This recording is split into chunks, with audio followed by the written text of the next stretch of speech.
So today I have the oil pastels from Sonet, and they come in this tiny box. You would not say it's a 36. There are 36 inside. Oh, I cannot get them out, yes.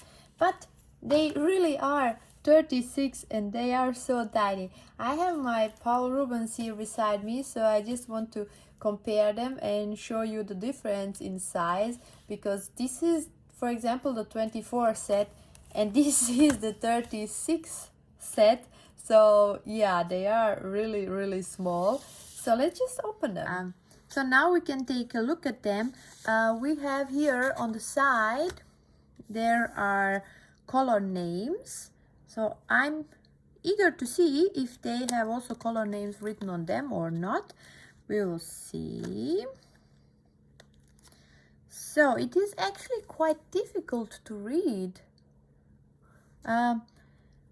So we have here Sonet. It's written in Russian. I'm not a Russian speaking person. I can read some a little bit something, but yeah, not a lot. This is something muscle, something in the oil direction, pastelli, I think. That's what's written there. There it's in English. Yes. We have it in English here. It's Sonet Oil Pastel, and that is actually everything we have here. No, I cannot. This is like a little bit too much. Nevskar, yay! I cannot read that. Yeah. So, and here is St. Petersburg underneath, but we do not have a color name on it. I suppose that's why we have all the names written here. And yeah, they're like tiny. Okay, let's take one from the Paul Rubens. I will try to take the white one out. Okay, so here it is. You can see first the size is different and also the thickness. You can really see the difference in these two. But from the other side, I think these were 20 something euros and these here were 10 euros.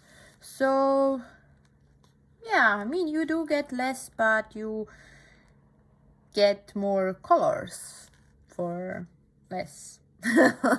Whatever. Yeah, so I'm gonna swatch these ones. They feel so tiny in the hand, and see how they perform.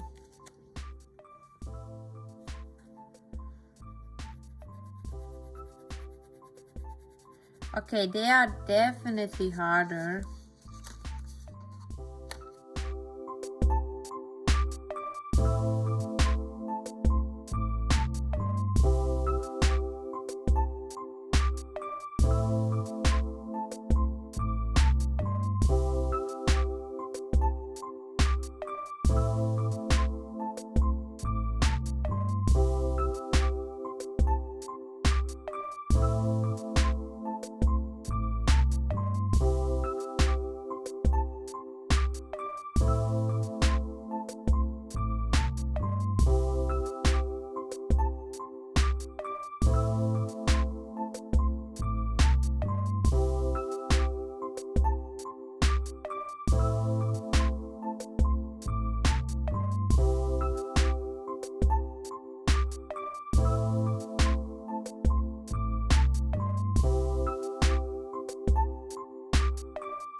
They are definitely much harder than oil pastels from Paul Rubens. That is definitely the case. And the thing that they are so small and tiny and like really thin, you have a feeling that they are going to break every second now if you press a little bit harder. So that was a little bit, yeah, I don't know, it's a little bit strange. I want to see if this one is going to be, yeah, it is also really difficult to smudge them. I was expecting this. No, not working really well. This is supposed to be gold one and the silver one, but I do not see any shine to them, like maybe minimalistic, but not really. And the rest of the colors, yeah, they're not really moving. They're like stuck on where I've put them. I'm going to do my test, which I actually always do. So I have here different kinds of oil pastels which I tried till now, and I'm just going to also try this one underneath. So I will take I think I will take the blue color, and let's see how this one will perform. So if I remember, I was doing like a small pressure, a little bit just, and then here a heavier layer to see how this will work. And then what I did always, I tried to smudge that and see what will happen.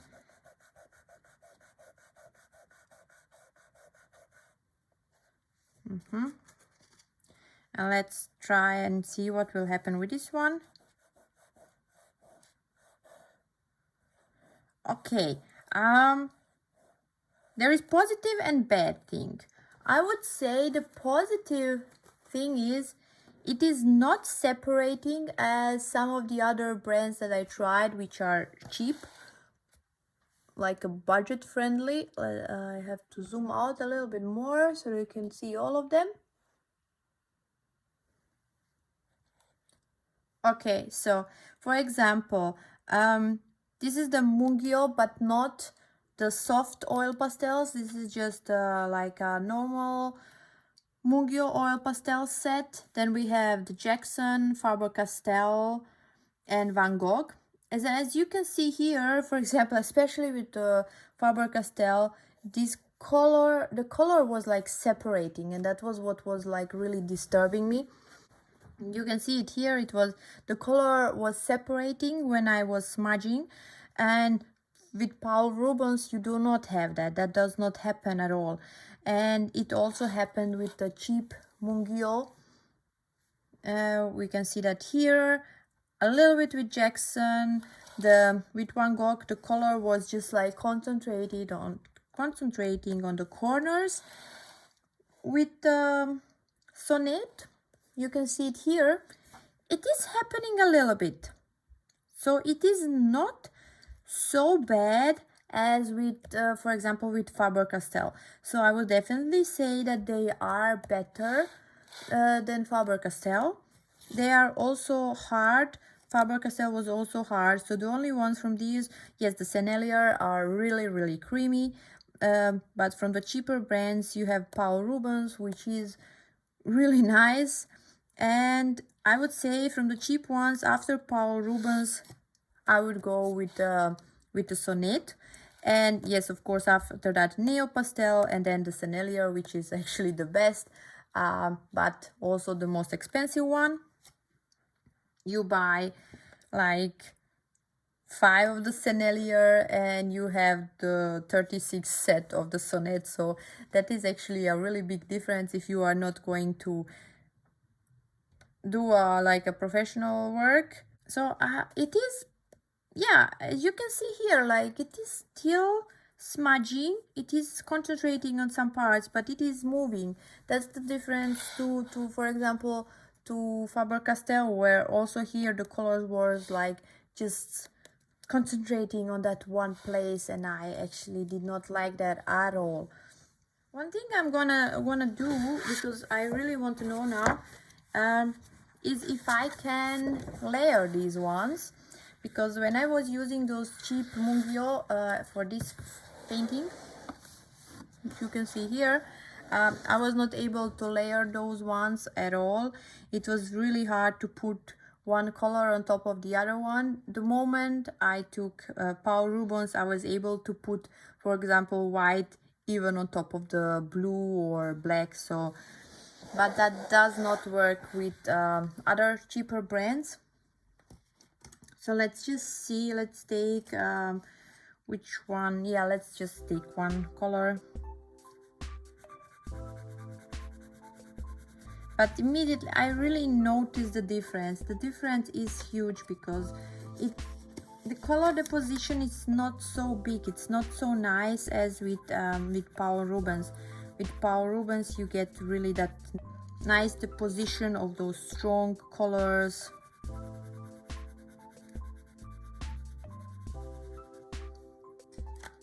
Let's see if I can smudge this. See, this is what I'm talking about. You cannot do it with your fingers.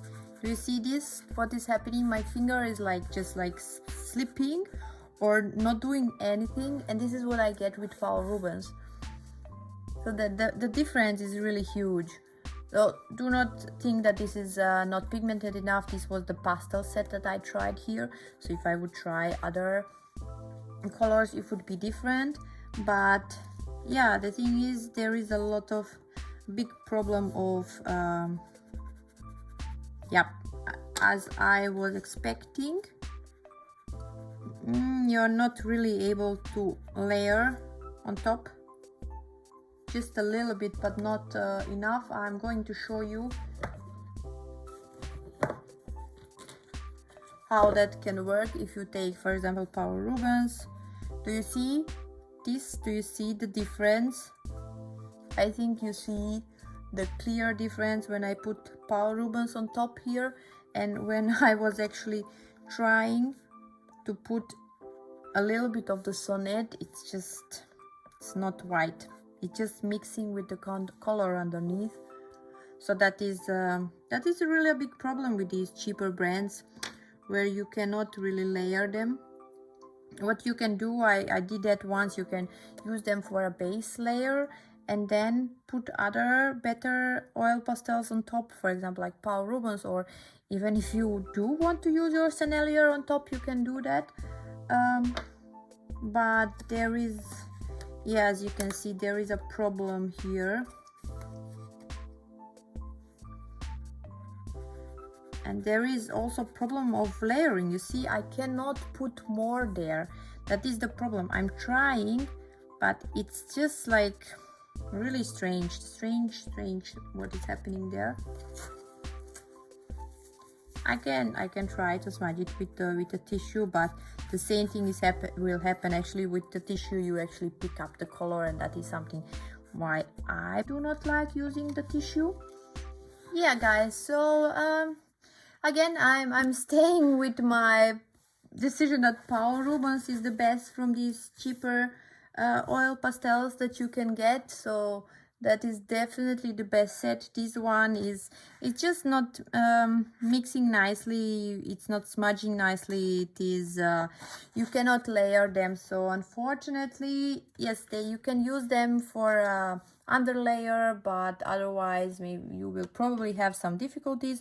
Maybe on some other paper, like sanded paper, maybe there they would work better, but I am actually testing all of them on this cheaper paper. So, and as you saw on this one, so Paul Rubens is actually really good, and the other ones more or less, except for these two, which are professional grade. So yeah. Okay guys, so thank you for watching. So this was the Sonet Oil Pastels, and hope you had fun, and see you next time. Bye.